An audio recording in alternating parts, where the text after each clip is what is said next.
It has always been desirable to have the power to make yourself invisible. Tales have been told of persons who could achieve this, some who used an enchanted stone made out of a raven's egg. Others carved this magic sign Hulinhjálmur on a piece of surtarbrandur, that is lignite. The Icelandic word means the brand of Surtur, the god of fire.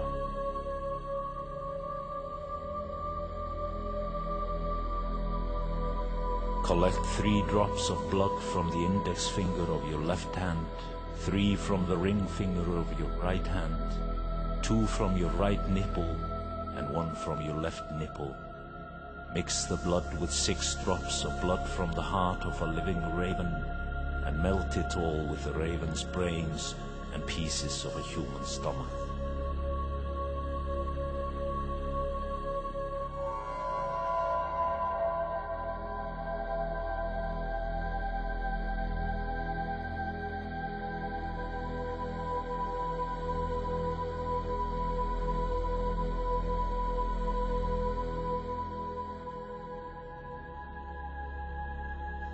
Carve the sign on the lignite with magnetic steel, which has been hardened 3 times in human blood.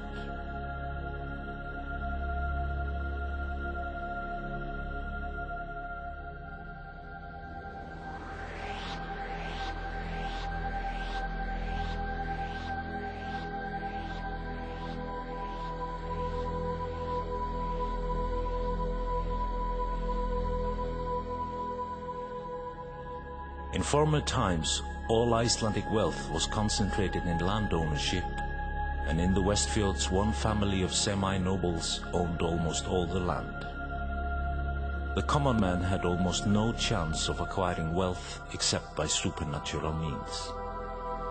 Among many ways the grimoires mention to achieve this is to catch the carnivorous sea mouse. Carve the sign Hringhjálmur, ring helm, on the skin of a black tomcat with the menstrual blood of a virgin. Catch a sea mouse in a net made out of virgin's hair and keep it on the hair in a wooden box. The Hringhjálmur must be laid over the mouse to prevent it escaping. If a stolen coin is laid in the box, the sea mouse will draw money from the ocean. If the sea mouse escapes, it will dive into the ocean and cause a storm that will be extremely dangerous and devastating and cause the loss of many human lives.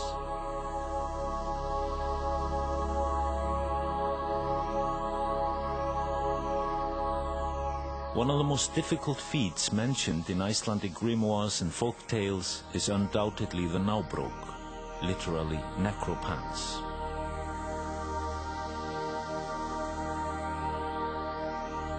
This is another tool to gather wealth by supernatural means. To begin with, the sorcerer has to make a pact with a living man and get his permission to dig up his dead body and skin it from the waist down. The skin must be completely intact with no holes or scratches. The sorcerer then steps into the skin, which will immediately become one with his own. A coin must be stolen from a poor widow, either at Christmas, Easter or Whitsun, and kept in the scrotum. It will then draw money from the living persons, and the scrotum will never be empty when the sorcerer checks. However, his spiritual well-being is at risk unless he gets rid of the necropants before he dies.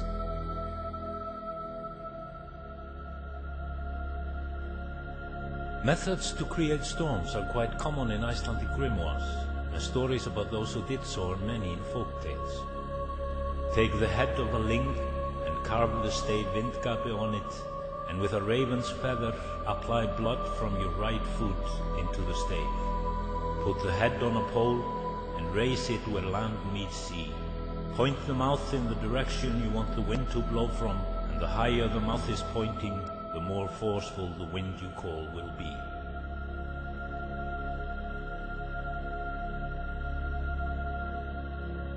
Numerous tales of raising the dead are found in Icelandic folk tales, and the people of Strandir seem to have excelled in dealing with ghosts sent to them. They also had the knowledge of how to raise the dead, and one of the more famous sorcerers in Strandir in the 18th century even demonstrated to his sheriff how this was done.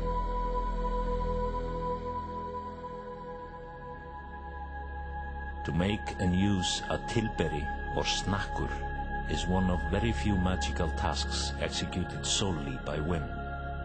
To acquire a tilberi, the woman has to steal a human rib from a churchyard in the early hours of Whitsunday, wrap it in grey wool and keep it between her breasts. The next 3 times she takes Holy Communion, she must spit the sacramental wine over the bundle. The 3rd spurt of holy wine will bring the tilberi to life.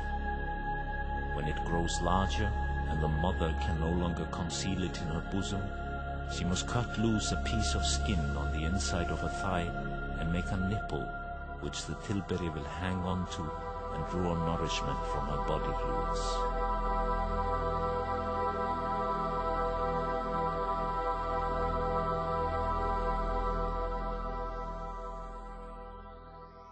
Jón Guðmundsson was born in the northern part of Strandir in 1574. He was a self-educated son of a common farmer, known for his criticism of contemporary events, a man of all trades who studied ancient manuscripts and books, an artisan and painter who was renowned for his artistry in carving the whale teeth, and by modern standards, extremely superstitious. Few of his contemporaries wrote as much in as many fields as he. His speciality was nature and the knowledge of medicinal plants, and evidently he practiced medicine to some extent.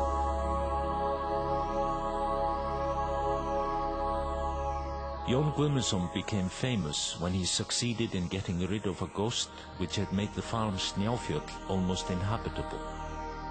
For this purpose he wrote long poems against the ghost, both of which still exist and are among the most powerful of its kind in Icelandic literature.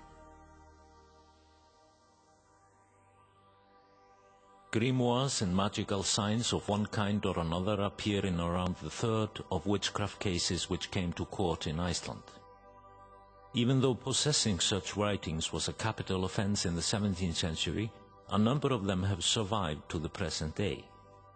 Others were copied and exist in manuscripts from the 19th century and some from the first decades of the 20th.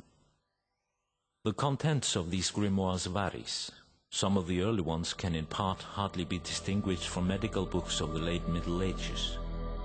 A large part are a collection of signs and symbols, some imported, while others seem to have some relation to the ancient runic alphabets, and many feature invocations to the ancient gods of Northern Europe, Odin, Thor, and others. No systematic research of these grimoires has been carried out, and hardly any have been published. On display are photos of a few examples.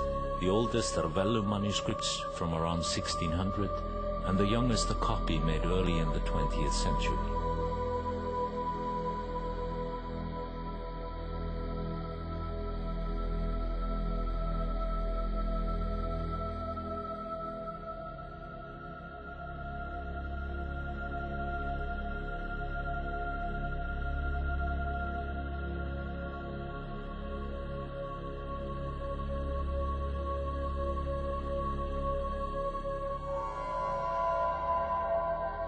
In a special room on the other side of the reception, the exhibition proudly presents a remarkable stone, which is the only object ever found that can be connected with sacrifices to the old Viking gods.